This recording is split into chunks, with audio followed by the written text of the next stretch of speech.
The brain. Because trauma. What is trauma? Trauma is not being able to control something, to have complete loss of control. For an adult, that could look like a car crash, could look like an experience in war. It could look like a spouse dying, parent dying, child dying. Something you have no control over. For a child who has very little control over anything, the younger the child is, the less control they have. Early childhood trauma, neglect, abuse, physical, emotional, domestic.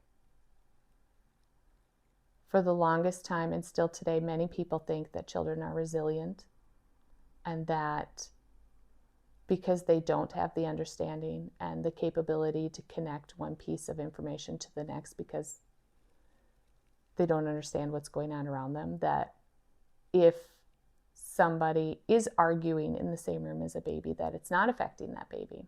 But science has shown that that is not true, that actually it's the complete opposite, that the more negative experiences the younger a child is, the more it does affect brain growth, because the majority of the brain is developing in infancy before the age of 2 and before the age of 5. That the more negative experiences a child encounters, the earlier in life, the more it's going to affect the brain.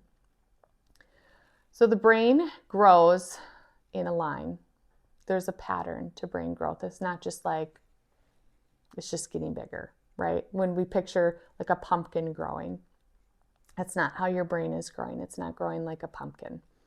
So the brain grows. It starts growing when the mother is pregnant and the baby's brain is starting to grow. The brainstem is growing first. The brainstem is what connects the mushy part of the brain to the brainstem, or excuse me, to the spinal cord.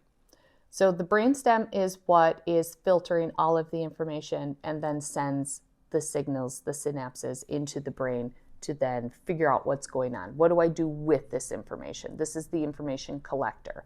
So the brainstem is forming when the baby is growing in utero. This brainstem is taking in all of your sensory information. So we talk about babies being able to hear when they're in utero. That's because their brainstem is being constructed at that point. When the baby is born, it then becomes more able to take in more sensory input because those senses are then developing as well.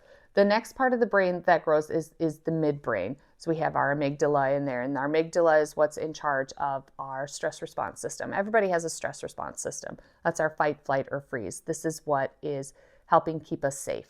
It's our safety icon. It might be referred to as the animal brain.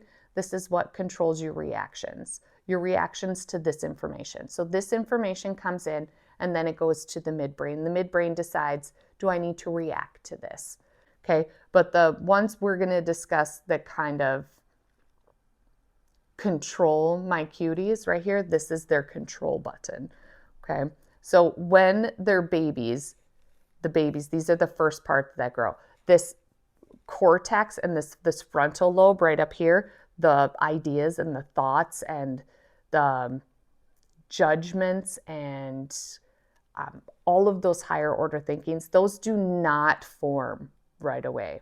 A baby is not able to say, I'm hungry, therefore I'm going to use my words and ask for food. The baby says, I feel hungry, this is stressing me out. Respond, cry. Okay? When the mother responds with nurture, love, food repeatedly, so then when they're hungry, that response to hunger becomes less and less stressful because they know they're forming information. They know they're going to get fed. Okay? Because that repetition has occurred. That's a pattern. For a child who is neglected, starved, abused, when they feel hungry, become stressed because of the hunger, and this stress is not met with positive hormonal repetition where they feel comforted, they get food, the stress continues to heighten because now their body is going into a response of, you could die if you don't get food. This is a huge worry.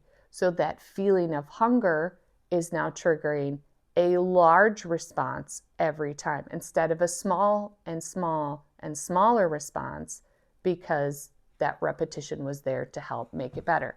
So anytime there's a repetition or a repeat in behavior, that part of the brain grows.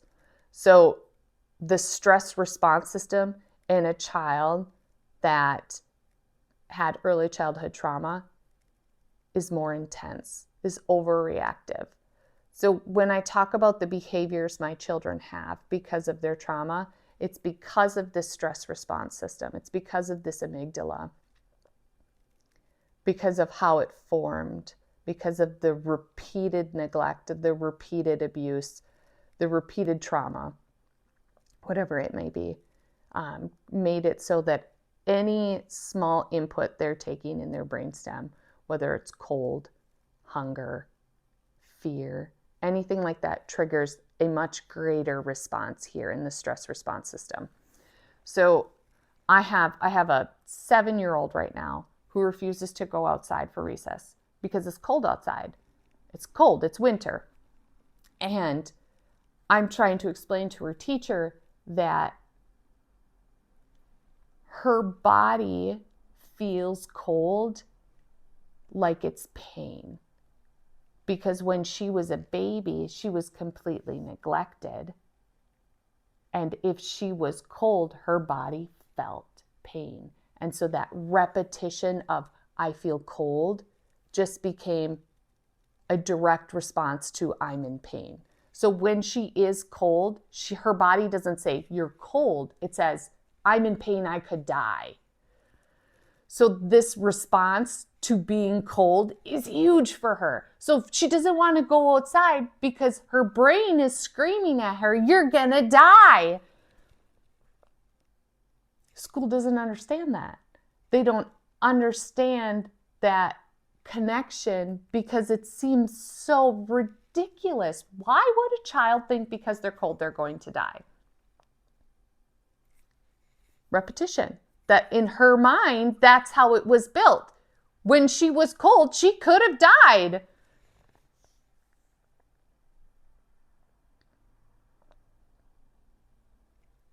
So how do I fix that? I need school to be supportive, not force her outside. It needs to be a process. Eventually, she needs to be able to go outside. Right? Everybody needs to be able to go outside. That needs to be something that we work on getting over. For her, it's PTSD right now. She has post-traumatic stress disorder because of weather. Anything that scares her, her stress response was huge, right? So if we just focus on this one thing, we're going to focus on one thing because my brain is just all over the place today. We're going to focus on this one thing, being cold, okay? When she was a baby, she was cold all the time. She wasn't comforted. She wasn't held. She probably didn't have a blanket on. Who knows what clothes she was wearing, right? We knew she wasn't getting fed. She weighed 14 pounds when she was 13 months old. She wasn't getting fed. She was eating her own hair. She had broken bones. So at some point she was being held because she was being abused, whether she was being dropped or who knows. Maybe she was just, I don't think she was rolling off her bed. She had no capability of rolling. How was she going to roll? She couldn't move. She didn't have any muscle. She couldn't walk. She couldn't sit up.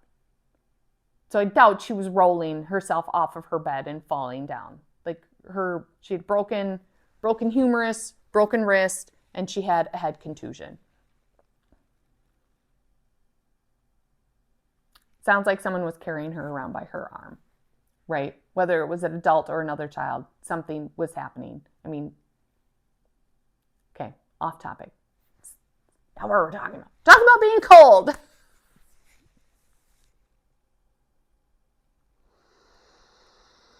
How do these things happen? Okay, talking about being cold. So, how do I get from having a child who refuses to go outside because she feels cold as if she's dying, as if she's in so much pain she could die?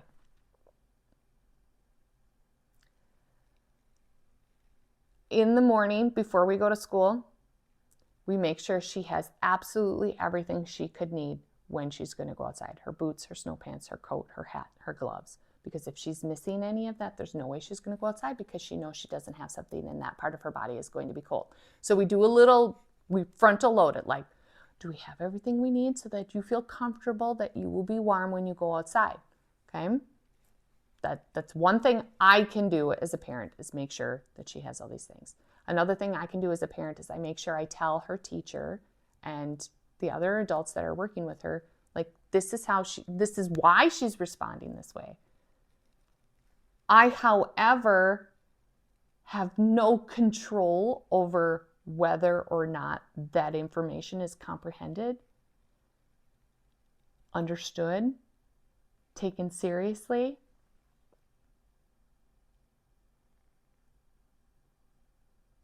Because that's not in my circle of control. I have no control over that. I can only control myself and a little bit of what's going on in my house.